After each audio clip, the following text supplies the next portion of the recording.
Hello बच्चों, let's see this question. The question says, what is the chance that a non-leap year should have 53 Sundays?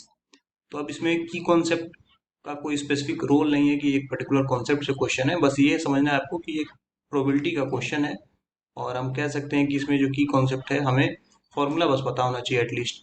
Probability of event E कैसे calculate होता है, number of favourable outcomes of that event हम N of ई से represent कर सकते हैं और N of S से रिप्रेजेंट कर सकते हैं टोटल पॉसिबल आउटकम, या इस एस को सैंपल स्पेस भी कहते हैं। तो सैंपल स्पेस का मतलब ये होता है कि किसी भी एक्सपेरिमेंट को करते समय उसमें जितनी पॉसिबिलिटीज हैं सभी आउटकम्स को हम ले लेते हैं, जबकि न्यूमरेटर में हम सिर्फ अपने इवेंट के फेवर में जो आउटकम्स हैं उनको रखते हैं। सो इससे हमारा प्रोबेबिलिटी आ जाता है। तो यहाँ पे देखते हैं कि क्या सिचुएशन गिवन है। हमारे पास बोला गया है कि नॉन लीप ईयर है, तो नॉन लीप ईयर में 365 डेज होगा। नॉन लीप ईयर में 365 डेज, अगर लीप ईयर होता तो 366।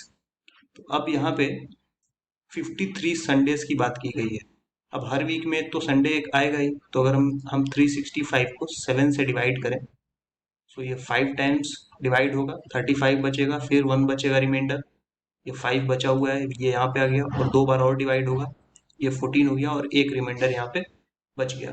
दैट मीन्स 52 वीक्स तो श्योर है, 52 वीक्स तो श्योर है।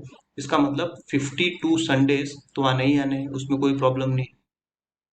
बट अब ये जो 1 रिमाइंडर बच गया, 1 रिमाइंडर, ये तो कोई भी दिन हो सकता है, इसमें हमारा कोई फोर्स नहीं हो सकता। This 1 remaining day can be anything, यानी कि ये संडे हो सकता है, ये मंडे हो सकता है, ये ट्यूसडे हो सकता है, वेडनेसडे हो सकता है, थर्सडे, फ्राइडे, सैटरडे, यानी 7 दिन में से कोई भी एक दिन हो सकता है। यानी टोटल पॉसिबल आउटकम कितना हो गया, 7।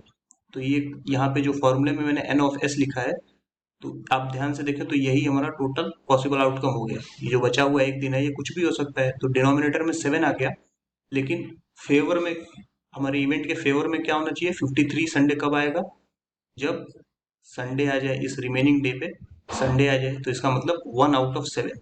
तो हमारा जो प्रोबेबिलिटी ऑफ इवेंट ई है वो आ गया 1/7।